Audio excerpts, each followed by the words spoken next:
Арбек Марианович, мына сиз могул жерге жазып кеттиңиз да, мына Кыргызстандын аймагында 2023 жылдагы өндүрүлгөн жандыргыч материал өндүрүү көлөмү депчи. Интерхим жокы 850 тонна, Номад Про 750 тонна гранулит деп атат. Кум 4 Голд компания 13 тонна эмульсиялык тиби, 24,8 миң тонна игданит тибиндеги жандыргыч сатат. Азыр эмне ушул игданиттерди даярдаш үчүн дагы лицензиясы төлөп калабы? Промчим bağlı. Игданитти даярдашка дагы азыр лицензия алганга туура келип калабы ошондо? İgdanit Кирет? жардыргыч заттардын тизмесине кирет. Анан булар лицензия алып калабы ошондо? Ооба. Лицензия алыш керек болобу? Алыш керек. İgdanit. Баардык ошол жардыруучу компания уруксат алганда, мына ошондо кандай болот? Силерге канча көлөмдөгү игданит даярдаш керек экенин айтып, ошол уруксат алып калабыз. Туура. Анда маселени орнотуп аткан жоксуңарбы силер? İgdanit мен билишимче ошо Сиз билбесеңиз мен айтып коеюн. Игданит деген бул солярка менен селитра, аммиачная селитра. Ооба. Анан алар канча объемду жасаш керек, канча жардыруу иштерин кылыш керек, ошолордун баардыгына көлөмүн аныктап, анын анда кыйындаштырып атпайсыңар силер кайра? Жок, урматтуу Кызбек Кошалевич, Игданит жөнөкөй жардыргыч зат болгону менен бул ошо жардыргыч заттардын тизмесине кирип. Жок, кирет, мен аны билем. Мен айтайын деп атканым, ал силер кайра өндүрүшкө кыйынчылык келтирип койгон жоксуңарбы? Бюрократиялык койгон жоксуңарбы? Жок, кыйынчылык келтирген жокпуз. Игданит ошо тоген өндүрүшүндө жер менен жасалып, жанагы керосин менен аммиачный селитраны аралаштырмасын эметип, бирок көлөмдөрү маалымат так болуш керек. Жок, көлөмдөрүн так маалымат эле бериш керекпи, же силерге алдын ала заявка бериш керекпи? Биз моунча дайындайбыз, моунчаны иштетебиз, анан моунчаны менен биз жыйынтык чыгарабыз деп. Кандай? Мен сиз докладыңызда айткан жоксуз да муну үчүн. Лицензия бизден албайт, бирок маалыматты бизге мамлекеттик орган катары бергенге тийиш. Ильдар Вазипович, вы в этом деле профессионал, поэтому вы ответьте на мой вопрос. Вы поняли, да, о чем я говорю? Да, здравствуйте. Я понял ваш вопрос. Это игданит, ну, это простейшее взрывчатое вещество, которое на местах работ в основном используется. Также Кумтор, у них есть автомобиль, который изготавливает зарядная машина уже. Пока он на место не дошел, это не взрывчатое вещество.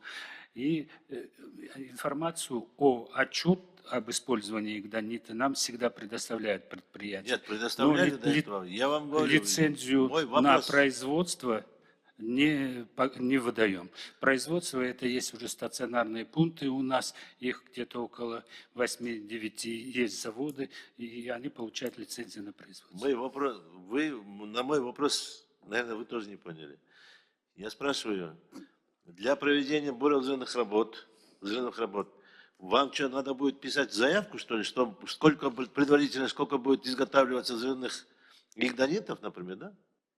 Но предварительно нужно будет писать среднемесячный расход взрывчатых материалов. Нет, если после того, как они использовали, или до использования? До использования. Ну, как это в проекте определяется. Нет, вы что-то неправильно поняли, наверное. Для того, чтобы проведение эффективной работы, эта компания, например, могут производить днем и ночью, 2 смены могут проводить работу. А вы же ограничиваете тогда, производственную мощность ограничиваете. Как так получается тогда? Другое дело, если вы в конце, сколько они сделали для завершения того или иного объекта, вам предоставлять отчет. Это другой разговор.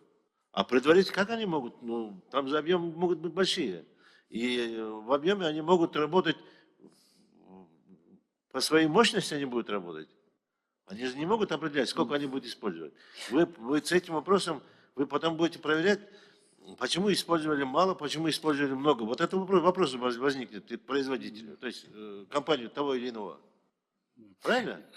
Здесь идет вопрос, когда они заявку на приобретение взрывчатых материалов берут, они пишут ориентировочный расход. Не, но смысл какой, если ориентировочный, смысл какой вам? Они могут дать отчет после того, как они выполнили того или иного объема.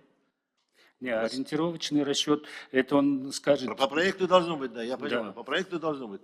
Но, а если будет какие-то мелкие объемы потребуются для завершения, для дойти до логического конца, тогда что будет? Опять придется вам писать заявление? Получится если сверхпроекта. ну, Вы вот с этим вопросом просто осложняете тому или иному компанию. Вы могли бы сделать, что они этот взрывной материал, игдонит, например, они никому не нужны. Они и для растений не могут силу-то использовать, и выжимать того израсходованного солярку оттуда не могут, они использовать куда-то не могут. Поэтому вы об этом не задумывались? Вы просто делаете ограничения на их деятельность, ограничения делаете, чтобы вы предварительно, я по проекту понимаю. Насчет детонаторов, насчет ШЗУ я все понимаю. Это все по разрешению, по вашему, по их заявкам вы будете давать разрешение. В том числе на приобретение и на перевозку, конечно. Но в том числе, я говорю, игдонит, я спрашиваю, игдонит. а игдонит не ограничен. Это игдонит в основном изготавливают сами предприятия на местах работ. Сколько они изготовят, мы никогда не ограничивали. Вот Просто они отчет дают нам, на этого сколько. нету, да, никакого там... Требования такого Требований нет никакого. Нету. И наказания нет никакого. И наказания нету за это. Ну все понятно.